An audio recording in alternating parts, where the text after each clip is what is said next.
চামচ দিয়ে খাবে? কেন হাত দিয়ে খাও? চামচ দিয়ে খেতেই ভালো লাগে।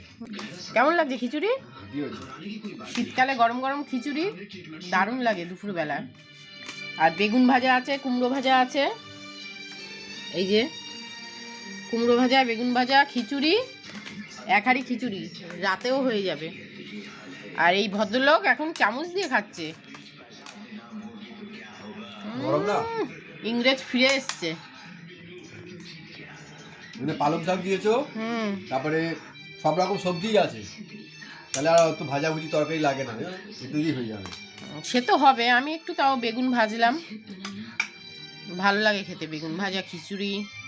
লেবু নিই না। রাতে খেলে একটা করে ডিম ভেজে নিও। হ্যাঁ, আমাকে দিতে হবে না, আমার অত ডিম ভাজা অত ভালো লাগে না। ঠিক আছে, গরম গরম খিচুড়ি ঝপাঝপ খাও, ঠান্ডা হয়ে গেলে ভালো লাগবে না।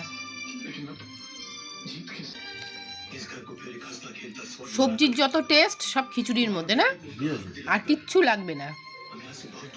আলাদা যে তরকারি, ওই তরকারি আর দরকার হবে না। পালং শাক, গাজর, ফুলকপি, শিম, বিনস, টমেটো, আলু সবই তো আছে, কুমড়ো, সবজির টেস্টটা পুরো খিচুড়িতে ভরে আছে।